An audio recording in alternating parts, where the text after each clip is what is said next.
Richard Skipper celebrates. Every show is a celebration. Each show, Richard delivers the artists you love, showcasing what makes them unique. Never gossipy. The antidote to a sometimes hectic world. Now, here's your host, Richard Skipper.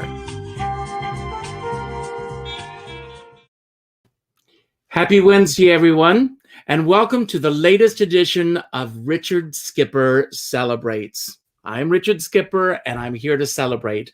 For those of you who were here for the first time, welcome. My show is about celebrating artists and their body of worth. And boy, do I have a worthy guest this evening. That's Dr. Sue Horowitz. Full disclosure, she's a friend. Dr. Sue and I, or Sue, we've known each other longer than she's been on this planet, I think, because our friendship goes way, way back. I don't even remember how I met her or how she came into my life, but she's been there. She's been a constant, and my life is better for it. I'm excited to be celebrating her tonight. A lot of times, people have a hard time trying to pigeonhole me. What category do I actually fit into? Well, Dr. Horowitz, Dr. Sue, I can say the same thing about. But before I bring her on, let's take a walk down the runway. She's done everything, including Project Runway. Congratulations. Okay. I want a celebration.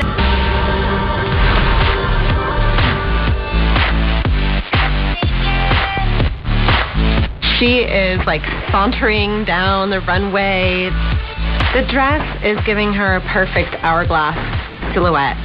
She just looks incredible.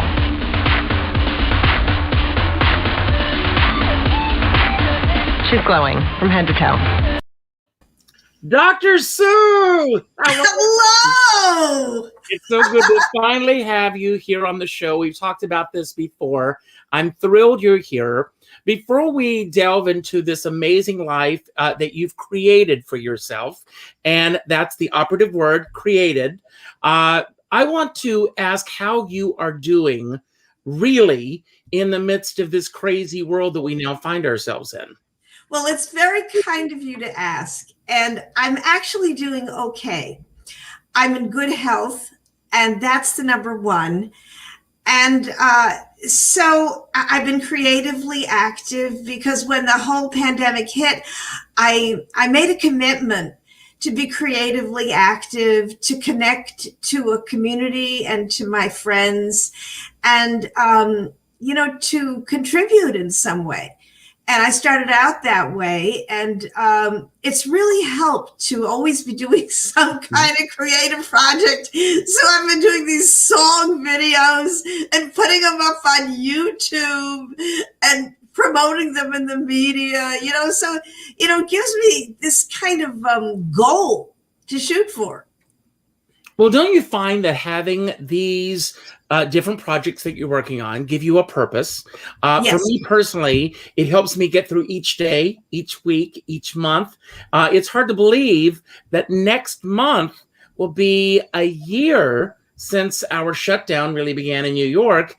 And you've been to my home, so I live 25 minutes north of Manhattan, and I have not even seen New York City since last March. Which I miss terribly. I miss my friends. I miss being out. But these projects keep me, give me a focus, keep me going. Now, I want to talk. You are a blogger.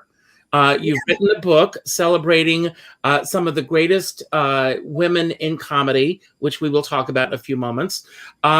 You are a motivational speaker. You are a songwriter. You are a singer. You are an actress. All of these things that you have under your belt. Let's say that you and I meet on the elevator, and your elevator speech from the first floor to, let's say, the 8th floor. How do you describe yourself? I would describe myself as a generally creative person. And to me, the mode of creativity, that's not number one.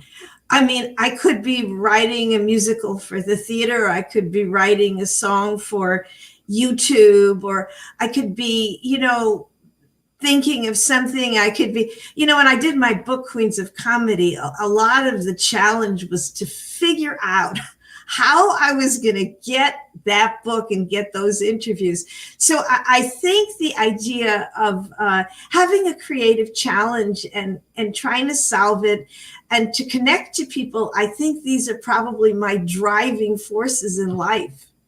Well, I want to go back to your childhood.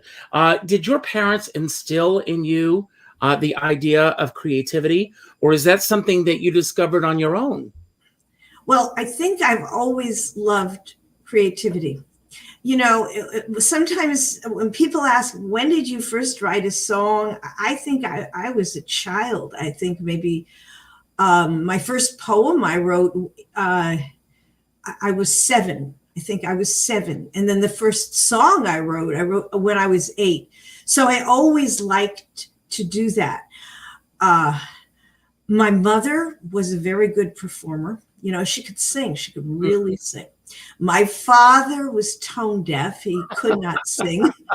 I think being in the creative arts made him very nervous. I don't think he liked that idea. What did your father do? He viewed that as a very, like a very precarious thing to do.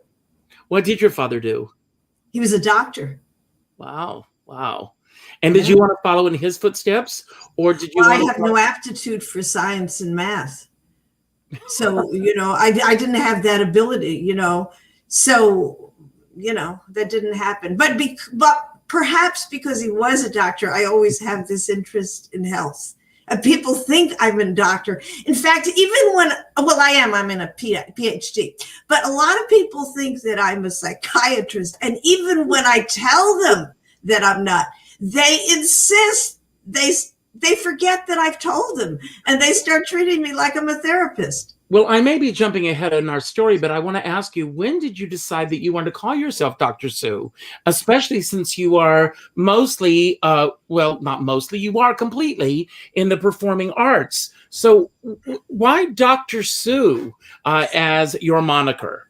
Well, first of all, I do have a PhD. So it's a legitimate Dr. Sue. Mm-hmm. And then there's a couple of reasons why I'm Dr. Sue. And one of them is that Susan is a very common name. So people would say Susan and I would turn around and it's not me. It'd be somebody else named Susan. So I decided I had to be more distinct. And Dr. Sue is more distinct. Mm-hmm. And then I thought, it kind of crossed over between this friendly Sue kind of person and this authority kind of person. And since until fairly recently, I was a professor, it was that halfway place. Mm-hmm. And when I was in the classroom, the students would call me professor. But when that was over, it was like too far a jump for everybody for them to start calling me Sue. Well, I want to go back. Sue became kind of a middle ground. I want to go back to the 5-year-old Sue Horowitz, Susan Horowitz. Were you called Sue or Susan? Oh, I was not called Sue. I was called Susan or Susie. Or my mother called me Susie. Mm. What did she call you when she got angry? Or did she ever get angry with you? Oh, she got angry at me, of course. Sometimes. And then I also made up a name for myself in camp. I didn't think you were going to ask me, but you did, so I'm going to tell you. I know. I want to hear it. This is great. Well, when I was in camp, I thought I should have a cute name. And I thought, well, Susan, this is an ordinary name. So I told everybody my name was Buttons. And that's what they called me. They called me Buttons. And people would say, where did you get that name? I'd say, I don't know. And they would call me by this name that I had made up. Now, let me ask you this. Creating this name Buttons, did you also create a character, a personality to go with Buttons? Well, I was very lively. So it fit. You can see I'm lively. I thought I should have this cute, lively personality, sort of like a sea otter. Now, do you have friends that you still call you Buttons? No. No, nobody calls me, except maybe someone who's known me from many years ago and remembers that name. And then I know where that person knows me from, because nobody calls me that. Yeah. Do you have brothers and sisters? Yes, I do. I have an older brother who lives in Yonkers, whose personality is quite unlike mine. Mhm. He's gifted in math. He's rather quiet personality. And I have a sister who lives in Florida. Her name is Tina, and she's also unlike me. So Well, welcome to my world. Welcome to my world. Now, did you grow up in New York? No, I grew up in Connecticut. I grew up in a small suburban town in Connecticut. But obviously, I mean, Connecticut is not that far away from New York. So did your family come to the theater? Were you exposed to the theater growing up? They didn't come to New York very much. We were it was Fairfield. I grew up in Fairfield, Connecticut. It's a small town. And when I was growing up, we were practically the only Jewish family in town. I mean, certainly when I was in school, I went to the local elementary school. Mm-hmm. And that school, I mean, from a religious point of view, I was certainly, a tiny minority, So we were there, and my father was a doctor. He wasn't, my mother loved the arts. I think my father was intrigued by the fact that my mother could sing, but he himself was not very artistic. In fact, I think one of the ways that my mother charmed my father was through singing, because my father is Viennese. My father is a Viennese Jewish immigrant. He came to the USA in 1938. He is as a refugee, you understand, from Vienna. Yeah, of course. That's amazing. And my mother learned to sing German Lieder, and she sang to him. So it was. Did she sing around the house? Excuse me? Did she sing around the house? Was there music? Yes. In fact, my piano, which is what I'm leaning on at the moment, this is my mother's piano. Wow. Well, God bless you, Mom. That's wonderful. Yes, indeed. So that continues with that. So as you are going through your teenage years, deciding what you're going to do with your life, what was the life plan that you thought or that you sought out for yourself as you were approaching graduating from high school and going into college? Well, it's an interesting question. When I was graduating from high school, I went to Israel for a year. And I lived in Israel for a year. And at the time, it isn't like it is now, where with all these cell phones and FaceTime and God knows what, and people are in constant touch. No, I was out of touch.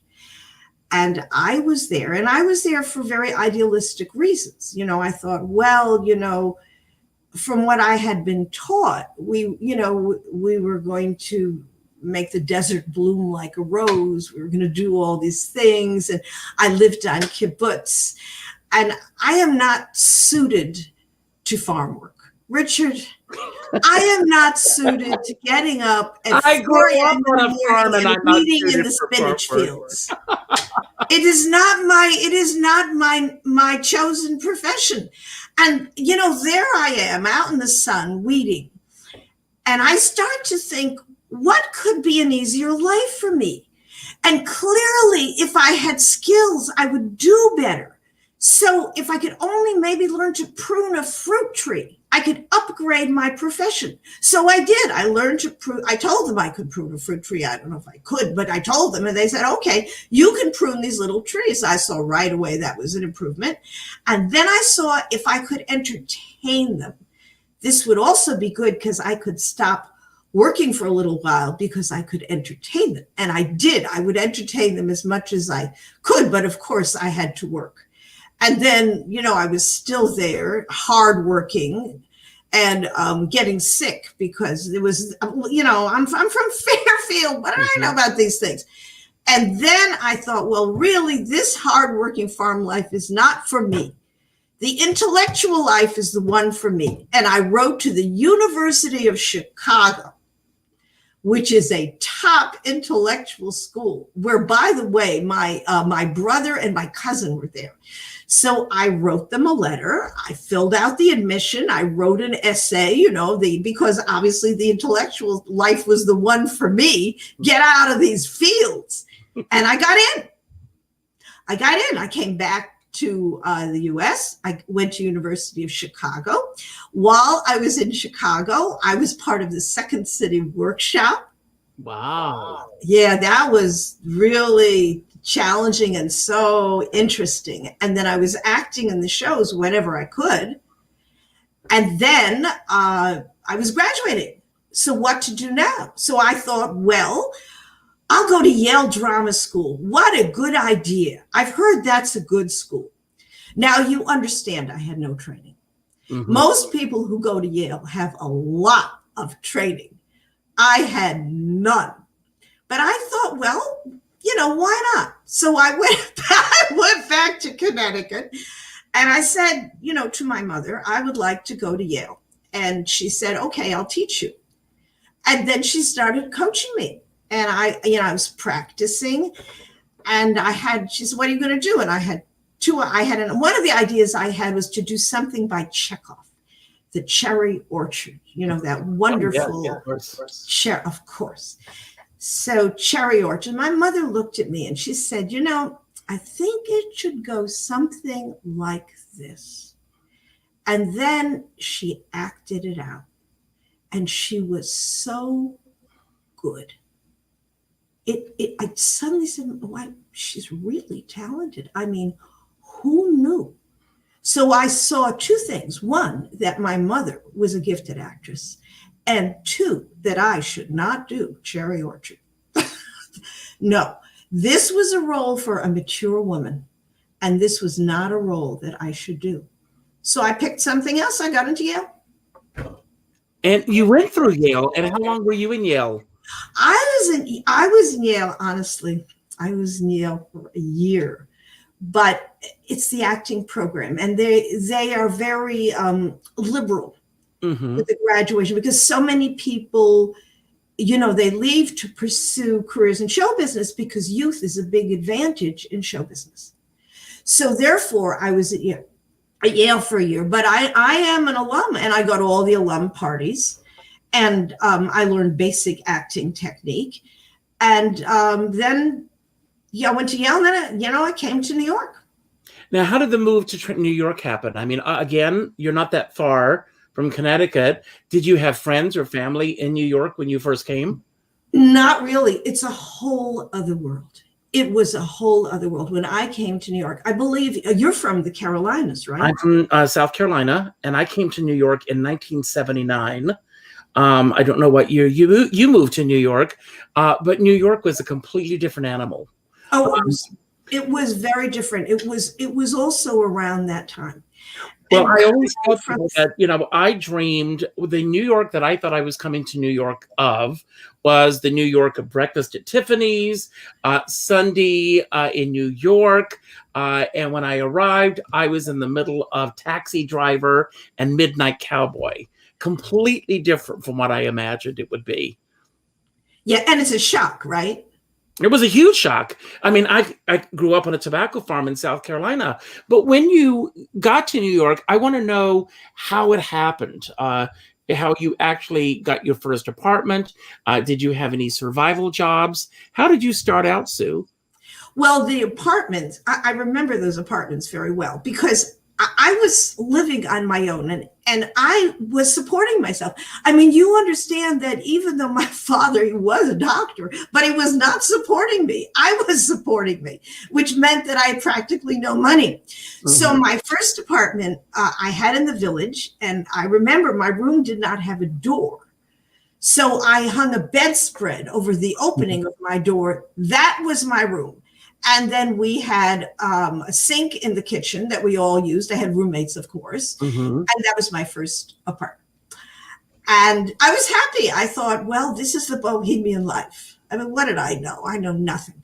So, and then I had an apartment on West 81st Street. Now, this was before it was gentrified. And this was, you know what New York was like. Mhm. I mean, it was rough. And I grew up in Fairfield, Connecticut. I looked out that window. I saw drug addicts. I said, oh, really? Shooting up and stuff. Where am I? You know, and this is, believe me, this is not the land of Oz, No. nor is it Kansas. No. And, you know, here I am, and I have to, you know, I've got to survive somehow.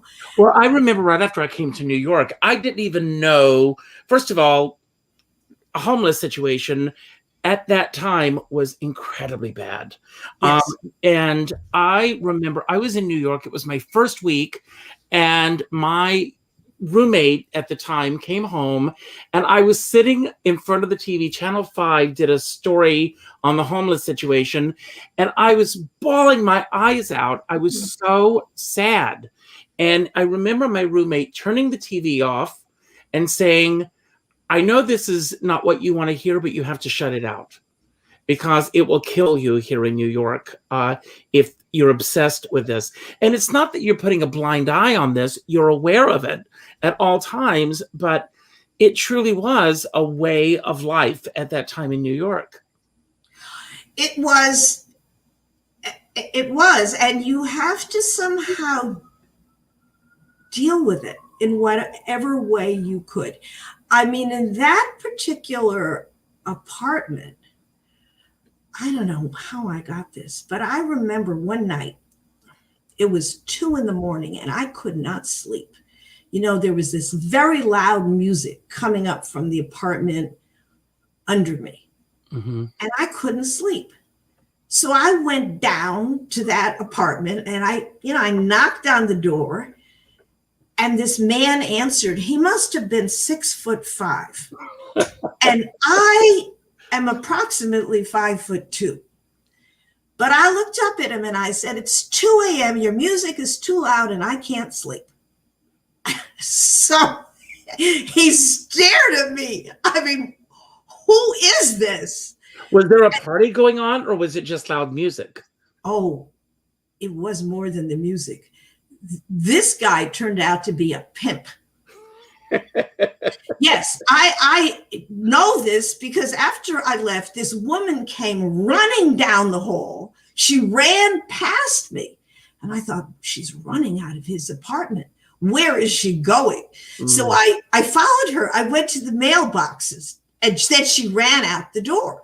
And then he followed her. And then I thought, there's something very wrong going on in this building. So I called the landlord and I said, there's something wrong. The person living in our building, I think he's a pimp, and I think we should get rid of him. And the landlord said, you're right, he is a pimp, but I can't do that. And I said, well, if you can't, I can. So he got rid of the pimp. And then I could get a good night's sleep. And that, my folks, is about survival in New York. Here I am. You know, I think if I had really thought about it a lot, I wouldn't have been able to do it. But I didn't think that much. You know, I thought, I can't sleep. I can't live like this. Get rid of the pimp. Now, did you have any survival jobs when you came to New York? Well, actually, I got a nice job. What happened was, well, I would sometimes go for auditions, of course. And the auditions, I noticed that there were like about 200 girls looking more or less like me, you know, because they cast for a type. So here are these, we all look alike. We're going in and they're going to look us over for 30 seconds or something and decide who gets the job. And I said, this doesn't work. This is not. So I would entertain them in the hallways. Then I'd go in and do my 30 seconds and I would not get the job. I mean, that's no surprise. So I thought, well, I have to do something. And what am I going to do? I said, I have skills. I have skills. What skills do I have? So I went and I applied for a job at the Department of Parks, the New York City Department of Parks, the Department of Cultural Affairs. And they had a program called the Cinemobile, which is a school bus that was converted. They showed movies and they had an arts program. And there was someone teaching visual arts, and they needed someone to teach creative dramatics and music. So I thought this will be a great job for me. So I went in for the job interview, and I still remember I wore a little blue suit and a red beret because I tend to remember what I was wearing. So I went in, I got my red beret, I'm wearing my blue suit, and I go in for the job. And this man is interviewing me, and he said, "Would you like a cigarette?" Now, I did not know how to smoke, but I didn't want to offend him. So I said yes. I thought, I want the job. I should say yes if he's offering me a cigarette. But since I don't actually know how to smoke, better that I shouldn't smoke it. So I just held it in my hand. And he did the interview. And then after a while, I noticed he stopped talking and he looked at my hand. And I saw that the cigarette had dwindled down to an ash in my finger. And then he went And to yet talk. you never smoked it. I don't know how to smoke. I thought I don't know how to smoke. You know, that would be a mistake. But on the other hand, don't offend him. So just take it, hold it in your hand. And he just looked at the cigarette ash. Then he excused himself and went in to talk to his boss. And then she called me into her office and she interviewed me. And I got the job. And how long did you do that? I'm getting a little bit of an echo, Sue, so if you can turn down your speaker just a hair. Okay, sure. Yeah. So how long did you have that job? Is this better? That's better. Yes. Okay, Okay, I yes. held that job for 2 years. That was a great job. And we rode around in the school bus, which was called the Cinemobile, although the kids would call it the Cinmobile. Here comes the Cinmobile, you know, and then I would get out. And that was a great job for me, riding around in that bus, doing this arts program. It was a great job. Now, And then Sue, I okay, became no, friendly. go ahead. I'm sorry. Go ahead. Excuse me, is the sound okay? No, it's a little bit better. Yes. Do you want me to do anything with the sound? I don't think so. Okay, good, because I can't tell. Okay. So then I said to the boss, by the way, I'm really happy that you hired me. Did he say anything about me when he sent me in for my interview with you? And she said, yes, he did. I said, well, what did he say about me? And she said, well, he said there is something wrong with this girl. You should see the way she smokes a cigarette. And the boss said, we are not hiring her to smoke cigarettes. She Good hired for you. Good for you. Now, so I want to ask you, because again, as I said at the beginning of the program, you've done so many different areas that you are a part of, but did you go the traditional route of an actress? Did you do stock jobs? Did you join the actors unions? Where do you fit in or not in the industry itself? Well, where I fit in the industry, first, I've always loved performing and writing. So, I always, I can write. I thought I can write, and that has more opportunities for me. So besides the Cinmobile job, I got jobs as a writer editor. And also I was in the BMI Musical Theater Workshop, which was the premier workshop for training people to write for the musical theater. And I was there as a lyricist and playwright, lyricist, book writer. That was my background. And also I was in school. I started to go to graduate school. I started to go to Hunter, and I was in the theater program. And I was in this musical theater writing workshop, which I thought that was great because I've always loved to write. I love to write song lyrics and songs and all this. And so I was writing in that program, and I was going to graduate school in Hunter Inn. I was in a playwriting course. In fact, I was in this playwriting course, and we had to write these plays. And I got this idea for a play. I thought it was great. It was very colorful. I seem to remember that there was just a very colorful characters and all these wild things happening. But my professor did not like it. He did not like my play, and I don't think he liked me.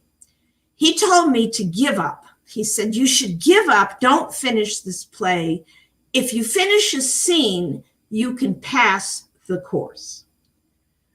And I thought, but I'm here to write a play. I'm not here just to finish the scene. I am here to write a play and get it produced. And that is my goal. And maybe he doesn't like my play, and maybe he doesn't like me, and maybe the play is good and maybe it's not good. I really don't know. But maybe somebody else will like the play. So I talked to my friend Paul, whom I knew from Yale. And Paul was a very smart guy. And he read my play. And he said, Susan, which is what everybody called me. Susan, there's some good things in this play. What you should do is you take some of those parts of the play, some of these little germs of things that work, and expand on them. Why don't you try to do that? So I thought, well, that sounds good. That sounds like good advice. Something works. So that's what I did. And I kept rewriting the play. Not a scene, a play, baby, a play. And we got to the end of the semester, and the professor gave me a B. I wanted an A because this is my chosen field. B, in math, if I get a B, great, but not in theater. So I said to him, I will rewrite my play over the summer.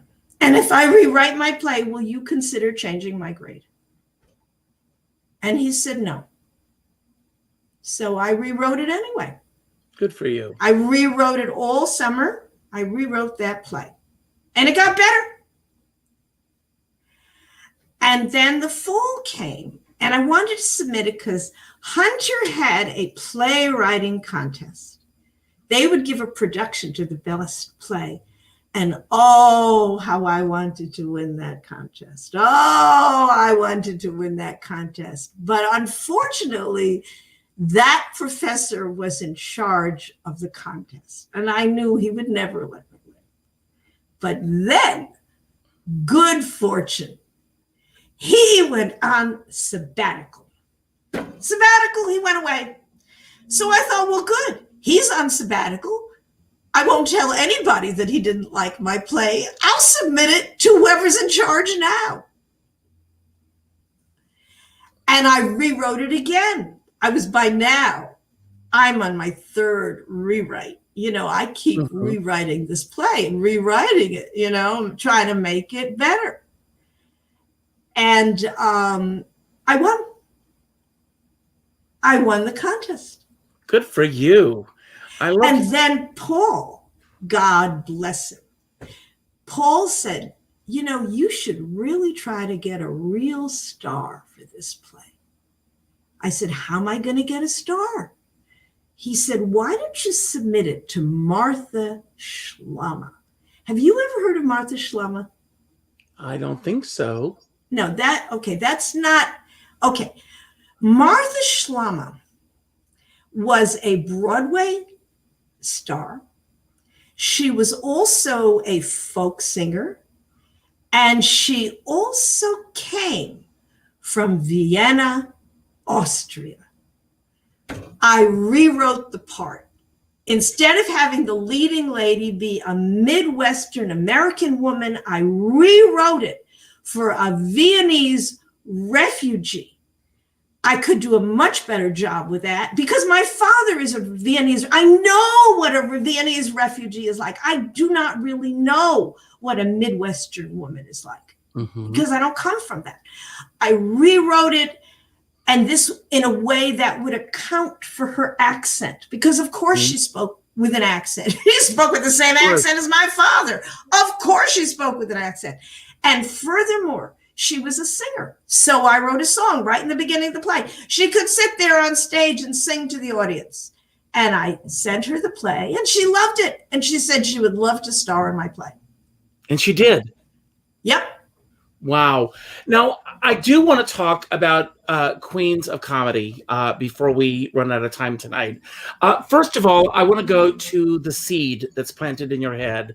What was the seed? Because writing a book, as my dear friend Carol Channing always used to say, writing a book is a solitary life. It takes a lot of work to write a book. What was the seed that propelled you to sit down and write Queens of Comedy? Part of what propelled me is exactly what you're saying. I did not want to be living this very solitary life because it doesn't suit me. It doesn't suit my personality. I mean, God bless those who can do it, but it's really not me. I was in graduate school. Basically, every time I would lose a job, I would go to school. You know, if I didn't have a job, I thought, well, don't do nothing, go to school, get some education. So I started taking courses. And then after a while, I had so many courses, I thought, well, I should go get a degree. I had all these courses, and, you know, I finished all my courses and my exam. And, you know, I was in that PhD program. And I needed a topic for my PhD dissertation. What to write about. So I took out a legal pad, and on that legal pad, I started writing goals. What were my goals? I need a topic. I need to do this dissertation. I want to get my degree. What are my goals? What would be a good topic for me? And then I remembered, you know, when I was in graduate school, we took a course called Dramatic Structure, and that was 2,000 years of theater, 2,000 years of famous plays. And the professor, he was a nice man, but there was something about the course that I did not like. And at the end of the course, I went to him and I said, please tell me, Professor, we have studied 2,000 years of playwriting. Why is it that there is not one single woman playwright worthy of study? Not even one. And he looked at me as if nobody had ever asked him that question before. And as I said, you know, he was a nice man. I mean, he didn't do anything bad to me, but I thought, well, 2,000 years, you think a woman wrote something sometime, you know? Mm-hmm. So I had to do this dissertation, and he gave me advice. He said, why don't you write your dissertation about Aphra Behn, the 18th century woman playwright? And I thought, I don't think that many people have heard of Aphra Behn. And if I write about Aphra Behn, not many people are going to want to read my book. So I want to write a book that people are going to want to read. I want this to be a dissertation, but I want to turn it into a book, and I want people to want to read my book. That's one of my goals. It's a big goal. So I want this book. I want people to want to read it. And also, I would like to meet some celebrities. And I am very interested in the performing arts. So I want to interview performing artists, and I'm interested in the role of women in society. And so what to write about? And then, you know, I was singing because I always like to sing. I mean, you know me, you know, I like to sing. So there's a possibility always of writing about women singers. But I thought, you know what? People expect women to sing, but they don't expect them to be funny. It's a bit of a paradox. There are not so many women comics, but there's a lot of women singers and dancers and actresses, not so many comics. There's a big, big difference. So I thought if I write about women comics, it will be more interesting. It will be a bit of a paradox. So I will write about women in comedy, and I will try to interview famous comedians. So that's how I came up with my goal. And I started to pursue my goal. And of course, they didn't care if I got these celebrity interviews. They wanted me to finish my dissertation and get out of there. But I wanted to get the interviews because I thought if I can get those celebrity interviews, I can get a book. And also, I really wanted to meet them because I figured they would know a lot and they would teach me. I would learn about show business, and I would also learn about life, because these are special people. They had to do a lot to get to where they were, and I want to meet them. So I'm going to try to do that, even though I have no contacts and so forth, and they don't know me, they don't care about me, but I'm going to try to do it. There's got to be a way. So who was the... And I was going to the Museum of Television and Radio on 52nd Street. They have a library and they have television screens. You could watch things. And I'd go there all the time and study and watch these televisions. And I would make friends with the librarian. And one day he said to me, "Guess who's coming to the museum?" I said, "Who?" He said, "Lucille Ball." I remember this. I said, "Lucille Ball, really? Could you help me speak to the publicity director of the museum?" He said, "Sure." So I went in to speak to the publicity director, and I said, "I know Lucille Ball is coming to the museum. She's going to lead a forum. So naturally, the press will cover it. Could you give me the names of magazines or newspapers that you would like to cover the event who have not yet assigned a reporter?" Wow, what an interesting way of going about this. Yeah, and so that's exactly what she did. And I started contacting all these magazines to try to get the interview with Lucille Ball. And they pretty much turned me down, but there was one. It was called mass media, something about mass media communications. And I went in to see the editor.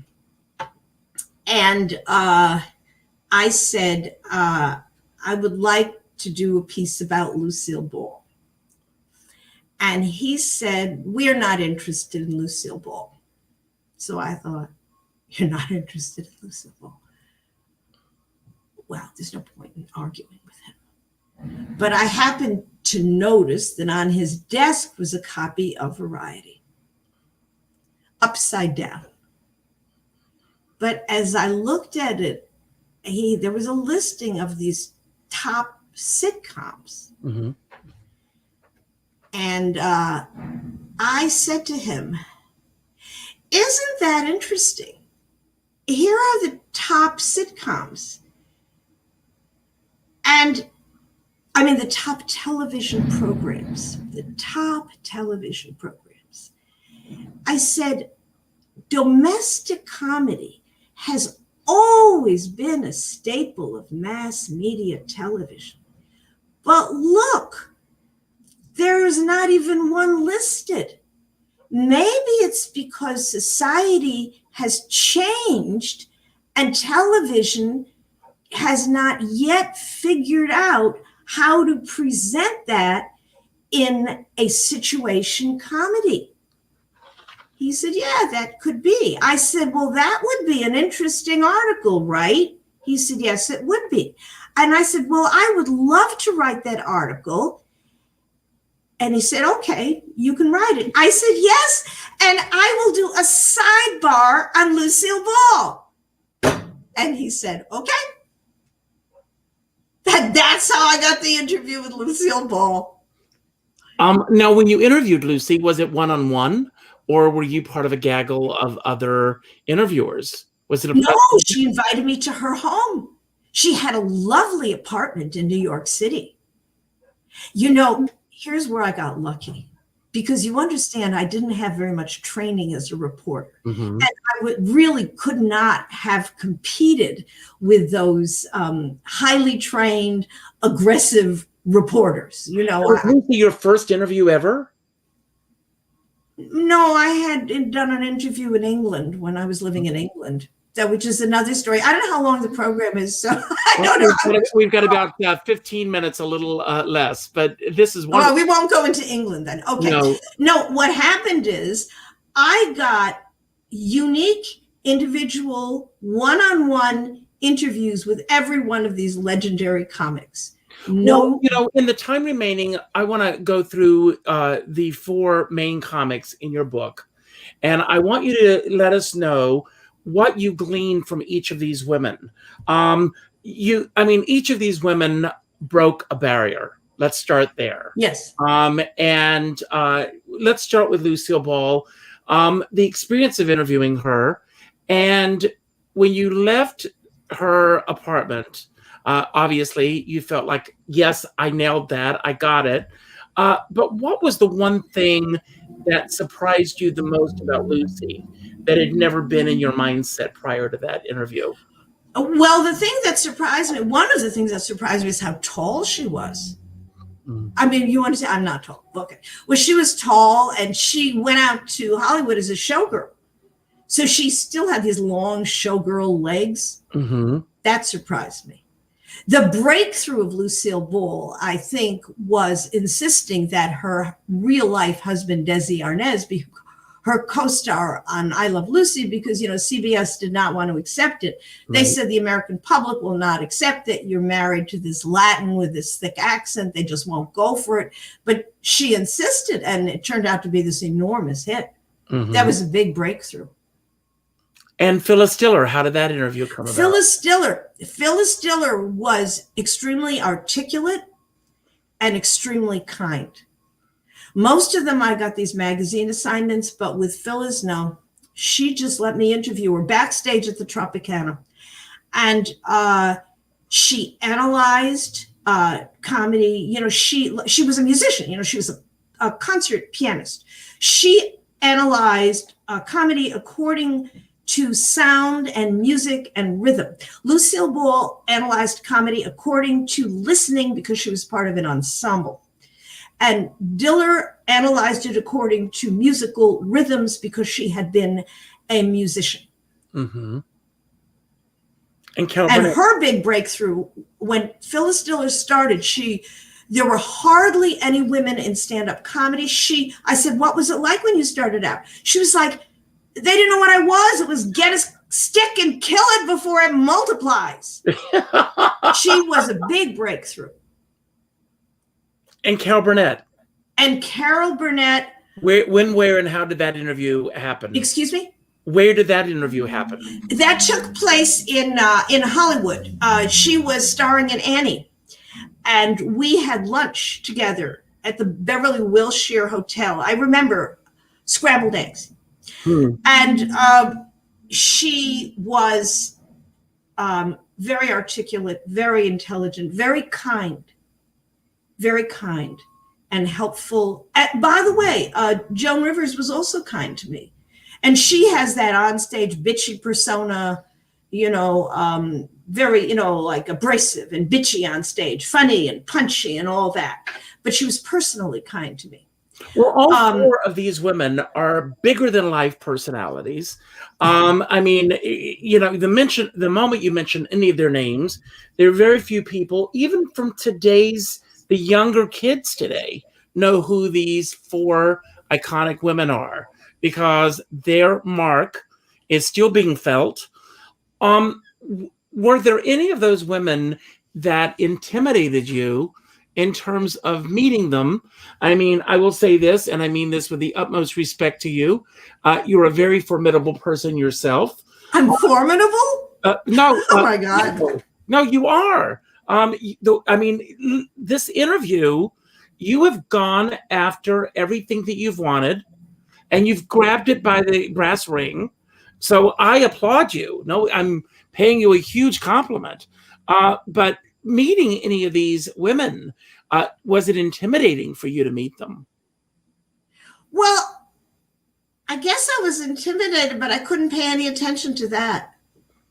It's like, yeah, I'd be intimidated, but I'd do it anyway. Mm-hmm. You know, everything is kind of like that. Performing is very scary, but it's thrilling. It's also thrilling to perform. So how many years ago has it been since the book came out? Excuse me? How many years has it been since the book first came out? I'm sorry, but I have trouble hearing you. How many years has it been since the book first came out? Oh, the book was published in 1997. Okay. A lot's happened since then. Are there any comedians working today that you would find comparable to those four women? Well, you know, it's an interesting thing. I've been watching some of the contemporary performers. They're all different, but I was rereading my book because of our interview. Mm-hmm. And one of the things that struck me was how relevant it is today. I mean, I know it's my book and all that, but the things in the book, they are very relevant today. The only difference is that now it is more acceptable for these female comics to use a lot of profanity and, you know, graphic language and to speak, you know, in that kind of frank way, which did not used to be the case. They had blue records, you know, like someone like a Belle Barth, you know, they'd have party records and they'd have party, you know, special nightclubs, but it wasn't mainstream. But now that part of it is mainstream, but the rest of it, a lot of it holds up. It's the same issues. It's the same issues. And although, although, you know, I could go talk to an editor and figure out how to talk my way through that, doing stand-up comedy, I must say that's a rough business. Have you ever attempted doing that yourself? Excuse me? Have you ever attempted doing stand-up yourself? I did some stand-up, but it's a bit rough for me. I've done more acting and singing. Mm-hmm. I love to sing. And I did act, and I have to give a shout out to my dear friend, Gene Fish Jr., who is the executive director of the New York New Works Theater Festival. And I was in the festival in 2017, and I was in a 2-person show, and I was acting. I wrote it, of course, you know, and I was acting and singing, and it was a thrill. And we became great friends, and I'm writing a musical now that's called Switch. And Gene really likes my musical, and he's encouraging me, and he says we should make this happen. And that those words really, I really take them to heart, because any bit of encouragement, I mean, I appreciate it so much. I appreciate it. It is, you get so much rejection in this business. And I really appreciate if anyone encourages and sees like some sign of talent, some sign of germ of something that can grow into something that can really be good. It's so important to encourage people. Let me ask you this. I mean, with everything that you've done and everything you've accomplished, how have you personally dealt with rejection in this business? Because that is something that any of us who are in this business go through, sometimes on a daily or weekly basis. What are your ways of getting through all of that? Wow. Well, what you're saying is certainly true. Rejection is an ongoing part of this business. You tell yourself, if possible, that it's not personal. They're looking for a type, and maybe you're not it. And sometimes the rejection, the people who do it, I think it's unnecessary and unkind. They'll make a personal remark. Look, it's a job. If you don't want to hire the person, just say a no thanks. There's no need to make those personal remarks, you know.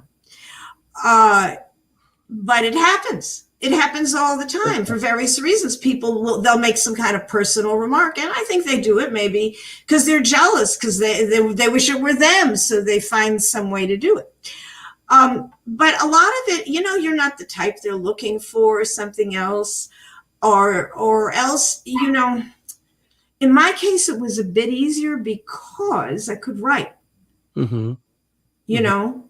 Well, I want to ask you, because we are getting towards the end of the show. I could go on 2 hours with you. I love talking to you. This is really, I didn't expect it. It's just like fun and bubbly. It's nice. I've enjoyed, I've known you for so many years to get to know your history and everything. But I want to ask you, before we do wrap everything up, what keeps you going? I know that you're a very optimistic person. You've created your positivity network. You keep going against odds that a lot of people would not be able to keep going through. What keeps you going? Well, I'll tell you, in the COVID, being part of a community helps a lot. I'm part of this Spotlight on You. It's a virtual open mic, and we take turns singing. And looking forward to that. Is that Natasha Castillo? Yes, that's Natasha. Yes. Natasha Castillo, Spotlight on You open mic. So that is a big help. And then deciding to make these song videos. I mean, I go for a walk in the park. I just make myself go for a walk in the park, to do something, to get out of the house, to do something. And I started to take my teddy bear puppet with me, my teddy bear puppet, and walk around the park with my puppet. And then I thought, well, I'll make a little movie in the park. I'll sing a song, and then I'll make a movie and shoot it in the park. And then I was friendly with this guy. He's one of the security guards in the park. So I would talk to him, and he'd encourage me. He says, you have to make that movie. I want to hear about that movie. That's great. And he was really good. And, sometimes people in the business, I mean, some of them will encourage you, but some of them they're jealous or whatever it is, they discourage you. But this security guard, he was great. He was great. You make that movie. Next time I talk to you, I want to hear what you're doing. So I started shooting with my iPhone and my teddy bear. Well, keep doing what you're doing, because it's all wonderful. I love you. I am so glad that you said yes to doing this show tonight. We are at the end of the show. All good things must come to an end, at least for now. We'll have you back at another time. I do want to, first of all, thank everybody who tuned in tonight. If you enjoyed the show, and if you don't mind, and if you haven't done so already, please, now I'm encouraging people to, when this is on iTunes, and this will be on iTunes later, leave a comment and a rating there, because that really helps to build our audience. If you can also go to my website, richardskipper.com, sign my guest book with your thoughts there. That helps to boost us into the markets. Tomorrow afternoon, I'm going to be here with Dr. Judy Bloom. We have a show that we do every other Thursday called Creativity in the Age of COVID. Tomorrow we have Julie Garnier, Mark Pavanelli, and Mary Ziev. Very exciting show that I'm looking forward to. I also end every show by telling everyone to go out and do something nice for somebody else without expecting anything in return. Go to your Facebook friends list, and the 8th name that pops up, reach out to that person and let them know what they mean to you. Not a text, not an email, not a private message, but a phone call. As my dear friend David Friedman says, we're all in this together, but we're not in the same boat. You never know what anyone is going through until you reach out and speak to them. And Susan, Dr. Sue, and all of the titles that you have, I'm going to give you the final word. Anything that you want to say about anything that we talked about tonight that you want to build upon, anything that we didn't talk about that you wish we had, or just any message that you want to put out to everyone who's watching now. And again, thank you so much for all you do, and keep doing it. Yes, there is something I want to say. First of all, Richard, I want to thank you for inspiring me, because I did start making those phone calls. And, I did reach out to people, and find out what's going on with them, and then do the follow-up. And, I helped some people get vaccines because I found out, they needed a little help negotiating that internet system. Excuse me. And you don't know, we've all got different skills. Thank you, because, there are a lot of people who are not tech savvy, or who, if there's somebody that who needs the vaccine and they are eligible, by all means, do what Susan just said. Thank you. I'm sorry I interrupted you. No, you were great. I mean, it was really helpful. And then also, if you want to know more about me, I have a website, so you could go to drsue.com, DRSUE.com. Thank you. I love you. Thank you. Have a great night.